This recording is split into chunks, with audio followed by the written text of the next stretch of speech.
It is 18 days to go until the Democratic National Convention. Very soon, the Democratic ticket will be formed. And today is the first day of election 2024 where I believe if the election were tomorrow, Vice President Harris would win. This is General Charles Q. Brown, Jr., Chairman of the Joint Chiefs of Staff. This is Secretary Lloyd Austin, Secretary of Defense. Black jobs. Yesterday, Donald Trump appeared before the Conference of Black Journalists, and it was a disgrace for the ages. Donald Trump revealed fully and completely the rancidity of his character and the racism that is deep within him, the deep malice that he has, and the rotten moral core. This is a man who dared in front of that audience to try to make the filthy conspirators and criminals of January 6th the moral equivalent of civil rights protesters. It was disgusting and disqualifying.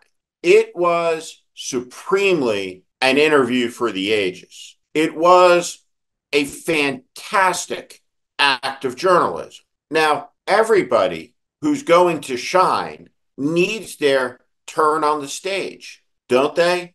Rachel Scott was in a position to confront a former president, the Republican nominee, with reality, to hold him to account, to fearlessly ask a most powerful man who seeks to be the most powerful in the world tough questions. Wow is the only word to describe it.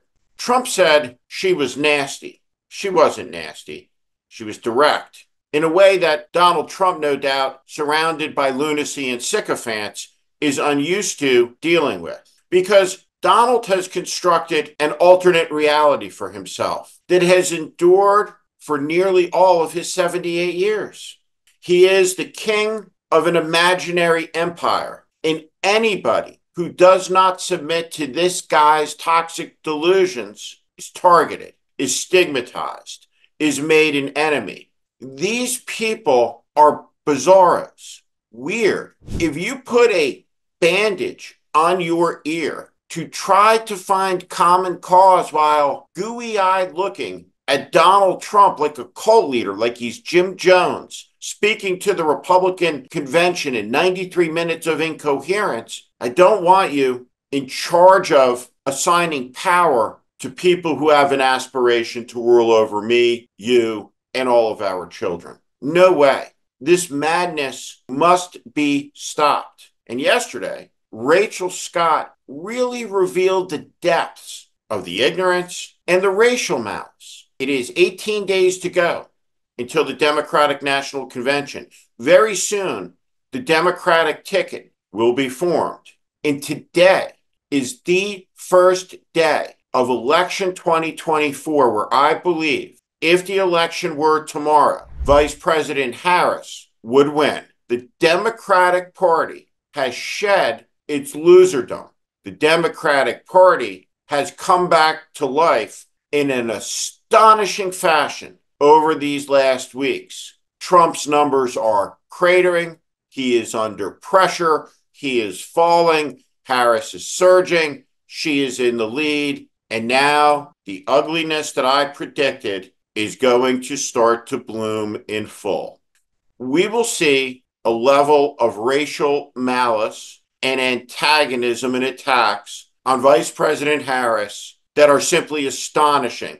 Certainly, 10 years ago, if you were to have predicted the future, it would have made a lot of sense to imagine that a black woman could be the nominee, could be the president. What would have been amazing is to predict the ugliness of the racism, overt and direct in the open, that she will be confronted with, not by nuts on the fringe, not by racists coming up from the swamps, but by the Republican nominee for president of the United States of America. What happened yesterday at the Black Journalists Conference was a revelation.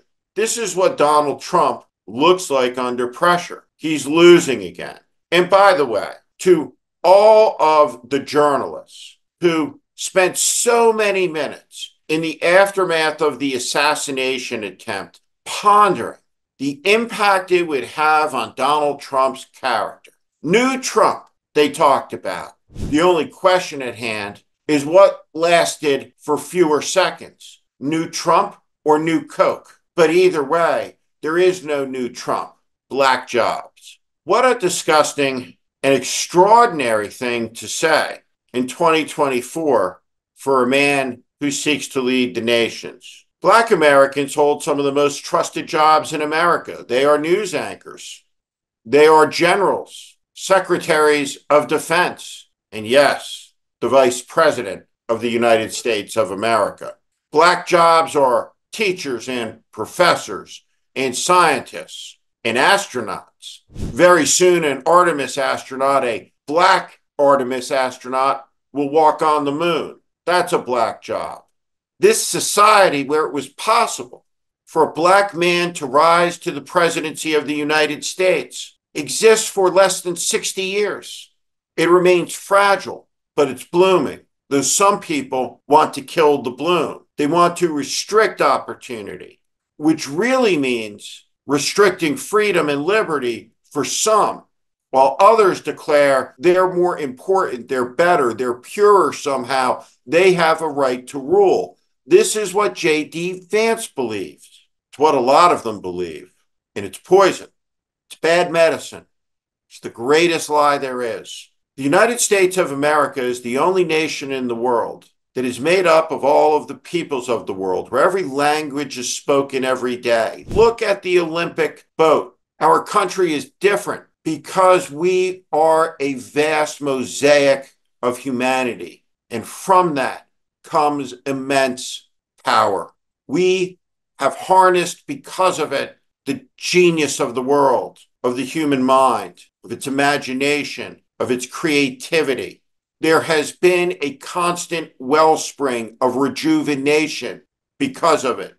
There are only in our history 700 million people that have ever lived since the beginning of time who can claim the title, the citizenship of American. And more than half of them are alive right now.